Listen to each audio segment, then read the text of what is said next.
So hello guys, welcome back to our channel. Hope you are doing good. So guys, I'm Rohanpreet Singh, your English teacher, and I'm teaching you English. Guys, I hope हमारी last video में आपको job application letter अच्छी से समझ आया होगा. अगर नहीं आया, you can ask me in the comment box. So guys, आज हम करेंगे article writing. Article writing is most of the easiest topic in English. मतलब अगर नहीं भी आता हो ना तो बच्चे तब भी कर लेते हैं. बट कुछ चीजों का ध्यान रखना पड़ता है. मतलब एक दो चीजों का हेडिंग और बायलाइन. बस बाकी सब तो ऐसे लिखना होता है. नोटिस राइटिंग हमने कर लिया है. ठीक है. जॉब एप्लीकेशन लेटर हमने कर लिया है. नोटिस राइटिंग वाज इजी, है ना. और job application was quite tricky but ठीक था. आर्टिकल राइटिंग सबसे इजी टॉपिक है. सबसे इजी टॉपिक. सो समझते हैं क्वेश्चन के हिसाब से. What is article writing? Article writing means writing about a topic in a clear manner and organized way. Article writing क्या है? Article writing एक लिखने का तरीका है किसी टॉपिक के बारे में प्रिसाइज वे में लिखना, किसी टॉपिक के बारे में इलेबोरेट करके टॉपिक के बारे में लिखना, किसी भी चीज के बारे में. For example pollution. अगर आपको एक टॉपिक दिया गया है पॉल्यूशन, पॉल्यूशन के बारे में आप क्या लिखोगे? पॉल्यूशन क्या है, पॉल्यूशन कैसे होता है, पॉल्यूशन के फायदे क्या हैं, पॉल्यूशन के नुकसान क्या हैं, पॉल्यूशन को रोक कैसे सकते हैं, पॉल्यूशन बढ़ता कैसे है, फलाना ढिमकाना. ठीक है. Articles are published in newspaper, magazines, websites, blogs and online platform. Article किसके लिए इशू किया जाता है? आर्टिकल इशू इंफॉर्मेशन प्रोवाइड करने के लिए किया जाता है, अवेयरनेस प्रोवाइड करने के लिए किया जाता है. तो अवेयरनेस अगर प्रोवाइड करनी है आज के टाइम पे तो किस पे करेंगे हम? सोशल मीडिया प्लेटफॉर्म पे, न्यूज़पेपर्स पे, मैगजीन्स पे और ऑनलाइन प्लेटफॉर्म, ब्लॉग वगैरह, हर चीज पे. ठीक है. समझ आया? अब समझते हैं फॉर्मेट के हिसाब से. अब हमने ये तो पढ़ लिया आर्टिकल होता क्या है. अब हम फॉर्मेट से समझेंगे आर्टिकल लिखते कैसे. तो ये रहा हमारा फॉर्मेट. राइट. फिर से ध्यान रखना, मार्क्स सिर्फ फॉर्मेट के ही मिलते हैं. अगर फॉर्मेट के हिसाब से नहीं लिखोगे तो मार्क्स नहीं मिलेंगे. ठीक है. फॉर्मेट में जैसे नोटिस में हम सेंटर में हमारा नोटिस आता था, स्कूल का नेम आता था और हमारा इवेंट आता था. ठीक है. इसमें भी सेम. सेंटर में पहले हेडिंग आएगी जो भी टॉपिक की दी होगी. फॉर एग्जाम्पल पॉल्यूशन लेते हैं.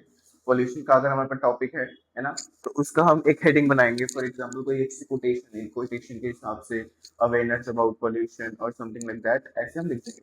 ठीक है. By line. बाय लाइन का मतलब होता है जिसने लिखा है उसके बारे में, मतलब उसका नाम लिखना. मतलब अगर मैंने लिखा है, क्वेश्चन में नाम है अंकुश. ठीक है. तो बाय लाइन में क्या आएगा? By Ankush.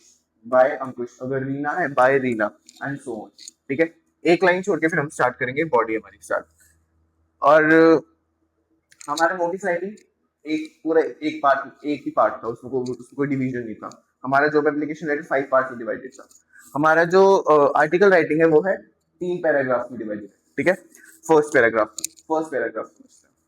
Introduction. Introduce the topic. Use eye catchy word phrases. What, who, when, where, why, how. पहले पैराग्राफ में हमें क्या लिखना है?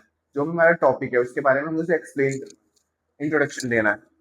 पॉल्यूशन के लिए पॉल्यूशन क्या है, पॉल्यूशन ये है, पॉल्यूशन वो है ना. Introduce the topic. पॉल्यूशन से क्या हो रहा है और पॉल्यूशन कैसे बढ़ रहा है.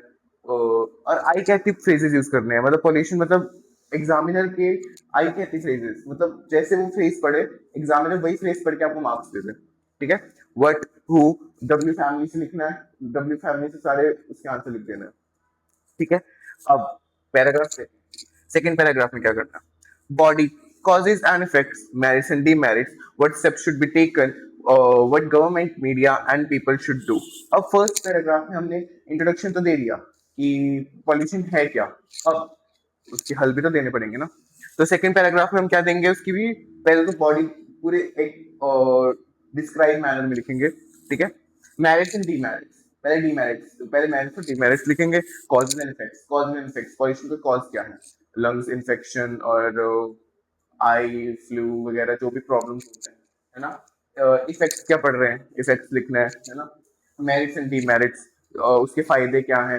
पॉल्यूशन का तो कोई फायदा है नहीं, बट डीमेरिट्स नुकसान बहुत है ना.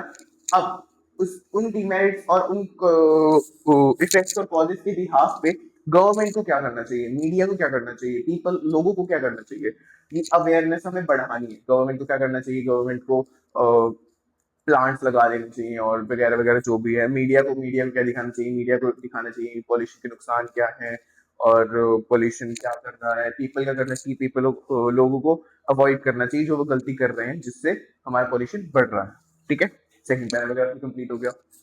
थर्ड पैराग्राफ में आपको सिर्फ उसका कंक्लूजन लिखना है। आपको अपना पॉइंट ऑफ व्यू लिखना, आप क्या सोचते हो उस टॉपिक के बारे में और आपको क्या समझा उस टॉपिक के बारे में जो आपको समझ आ रहा है। मतलब आपका जो अपना पॉइंट ऑफ व्यू, आपकी जो अपनी क्रिएटिविटी, आपको वो लिखना है। डजेंट मैटर कि एग्जामिनर का पॉइंट ऑफ व्यू क्या है, ठीक है। अगर आप अपने पॉइंट ऑफ व्यू में जो लिख रहे हो तो मतलब you are good in your eyes, है ना। तो किसी की नजरों में अच्छा बनने की जरूरत नहीं है, अपनी नजरों में अच्छा हो, ठीक है। Concluding paragraph, summaries, writers opinion, comments, recommendation. Conclusion लिखना है, आप क्या सोचते हो, आपको क्या लगता है। समरीज लिखनी है जो आपने टॉपिक दिया ताकि अच्छे से समझ आए, ठीक है। कमेंट्स, आपको कमेंट्स डालने हैं, क्वेश्चन पुट करने हैं कि सरकार क्या कर रही है, लोग क्या कर रहे हैं, लोगों को समझ नहीं आता, वगैरह वगैरह। सोल्यूशन, क्या सोल्यूशन हो सकते हैं उसके, आप होप दे सकते हो कि आई होप कि गवर्नमेंट इस पे एक्शन लेगी मेरा आर्टिकल देख के, आई होप कि मीडिया मेरा मेरा आर्टिकल छापेगी ताकि अवेयरनेस बढ़े, ठीक है। Call for action, encourage people. अच्छा, लास्ट में ना एक हमेशा आपको कोटेशन लिखनी है। कोटेशन इन द सेंस कि आपको उस बारे में एक लाइन लिख देनी है जिसको पढ़ के अच्छा इंकरेज फील हो, एग्जामिनर को भी और आपको भी, या अगर आपको आर्टिकल कहीं पब्लिश हो रहा है वहां पे भी, ठीक है। और आप एक अच्छा, एक और अच्छे से कर सकते हैं, एक और अच्छी चीज कर सकते हैं, उसके बारे में एक ड्राइंग बना देना, है ना, पोस्टर बना देना, छोटा सा या पोस्टर बड़ा सा बना देना, जैसा भी है। तो आई बिलीव अच्छा बनता है उसका आपका आंसर। बट मेरा मानो तो आप एक कोटेशन लिख दो, उससे आपका आंसर बहुत अच्छा बन जाएगा। ड्राइंग बनाने के एग्जाम में टाइम होता नहीं है वैसे भी इंग्लिश के पेपर में। तो बस उसके बाद वार्निंग, लास्ट में एक चीज लिखनी है, वार्निंग। वार्निंग लिखनी है, अगर मेरा आर्टिकल या बात नहीं मानी तो उसकी वार्निंग क्या होगी, ठीक है। एक और बार समझते हैं। पैराग्राफ 1 में इंट्रोडक्शन देना है अपने टॉपिक के बारे में, when, how, where, why, exactly, what, etcetera.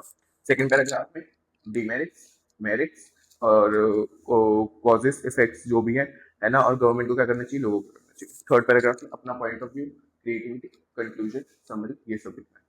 I hope आपको समझ आया होगा फॉर्मेट। अगर नहीं आया तो कमेंट सेक्शन में पूछ सकते हो, अगली वीडियो में हम क्वेश्चन से समझेंगे। So till then bye, like और शेयर जरूर करना वीडियो को। Thank you for watching.